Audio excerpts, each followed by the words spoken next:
Guys, today I'm gonna react to the video called History of Japan. Let's enjoy. Japan is an island by the sea filled with volcanoes and it's beautiful.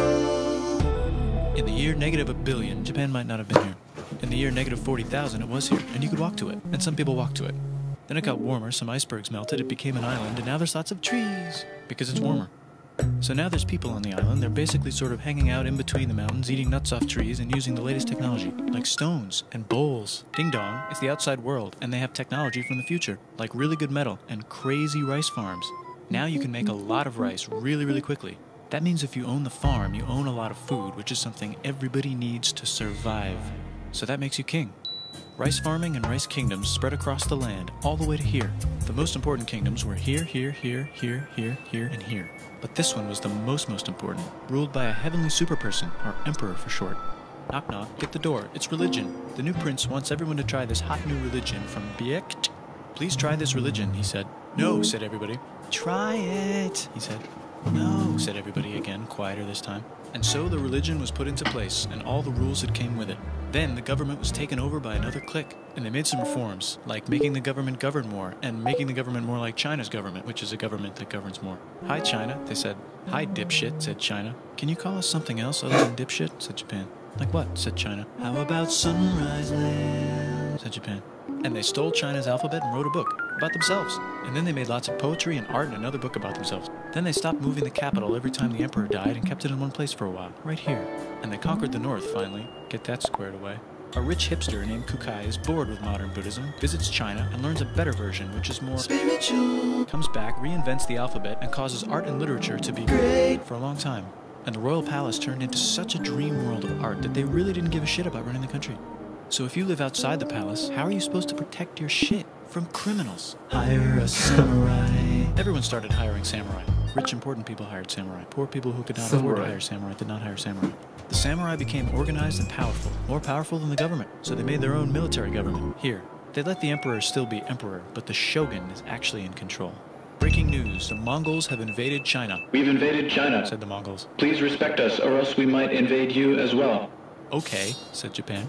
So the Mongols came over, ready for war, and died in a tornado. But they tried again, and had a nice time fighting with the Japanese, but then died in a tornado. Then the emperor overthrows the shogunate. Then the shogunate overthrows him back and moves to Kyoto and makes a new shogunate. And the emperor can still dress like an emperor if he wants, that's fine. Now there's more art. Like painting with less colors, collaborative poetry, plays, monkey fun, tea parties, gardening, architecture, flowers. It's time for who's going to be the next shogun. Usually it's the shogun's kid, but the shogun doesn't have a kid. So he tries to get his brother to quit being a monk and be the next shogun. He says okay, but then the shogun has a kid. So now who's it gonna be? Vote now on your phones. And everyone voted so hard that the palace caught on fire and burned down. The shogun actually didn't care. He was off somewhere doing poetry. And the whole country broke into pieces. Everyone is fighting with each other for local power, and it's anybody's game. Knock knock, it's Europe. No, they're not here to take over. They just want to sell some shit, like clocks, and guns, and Jesus. So that's cool, but everyone's still fighting each other for control, now with guns. And wouldn't it be nice to control the capital, which right now is puppets, with no one controlling them? This clan is ready to make a run for it, but first they have to trample this smaller clan, which is in the way. Surprise, the smaller clan wins, and the leader of that clan steals the idea of invading the capital and invades the capital, and it goes very well. He's about halfway through conquering Japan when someone who works for him kills him, and then someone else who works for him kills them, and that guy finishes conquering Japan. And then he confiscated everybody's swords, and made some rules. And now I'm going to invade Korea, and then hopefully China, he said, and failed, and also died. But before he died, he told these 5 guys to take care of his 5-year-old son until he's old enough to be the next ruler of Japan. And the 5 guys said, yeah, right, it's not going to be this kid, it's going to be one of us, because we're grown-ups. And it's probably going to be this guy, who happens to be way more rich and powerful than the others. A lot of people support him, but a lot of people support not supporting him. They have a fight, and he wins, and starts a new government, right here. And he still lets the emperor dress like an emperor, and have very nice things. But don't get confused, this is the new government, and they are very strict. So strict they close the country. No one can leave, and no one can come in. Except for the Dutch, if they want to buy and sell shit, but they have to do it right here.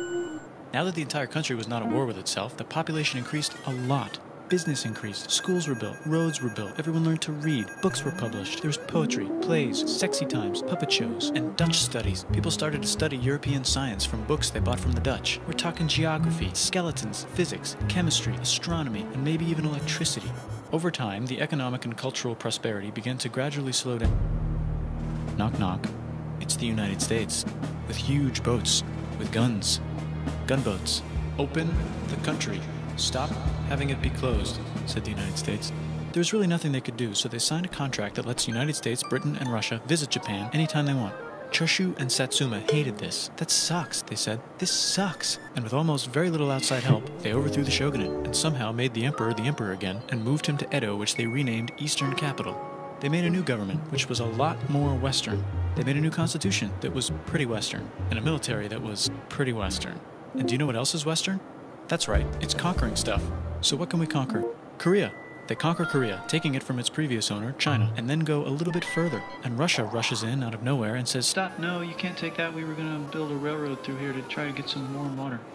And Russia builds their railroad, supervised by a shit ton of soldiers. And then when the railroad was done, they downgrade it to a fuck ton. Did I say downgrade? I meant upgrade. And Japan says, "Can you maybe chill?"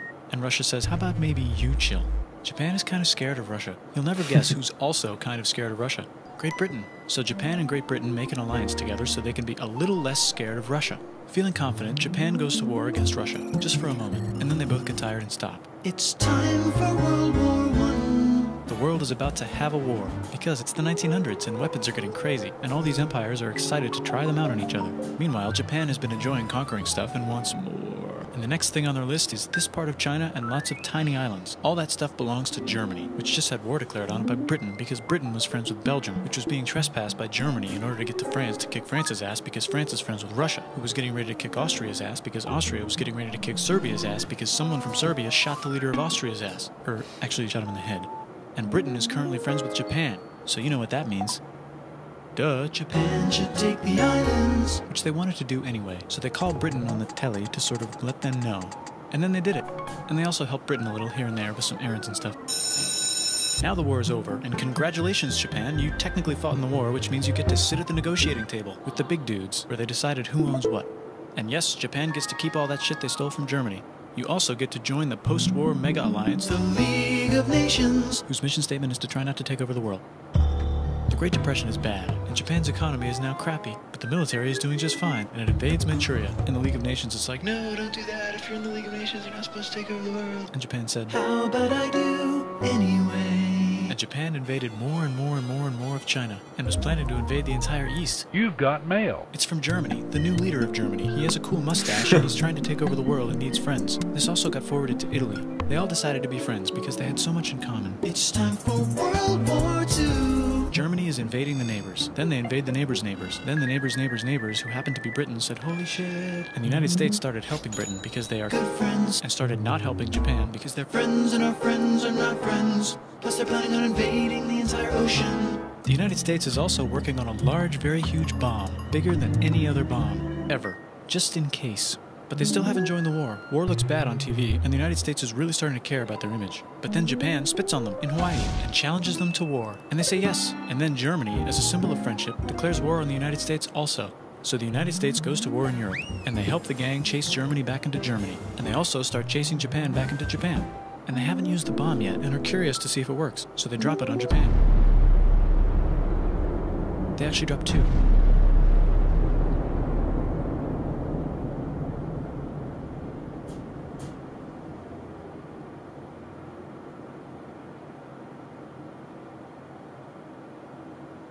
The United States installed a new government, inspired by the United States government, with just the right ingredients for a post-war economic miracle. And Japan starts making TVs, VCRs, automobiles, and camcorders as fast as they can, and also better than everybody else. They get rich, and the economy goes wild, and then the miracle wears off. But everything's still pretty cool, I guess. Bye.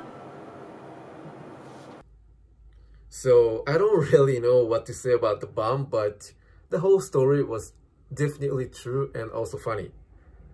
I was wondering who made this video? History researcher or a YouTuber? PewDiePie? I don't know, but it was funny. Thanks for watching my video. Subscribe my channel and hit the like button if you enjoyed the video. See you next video.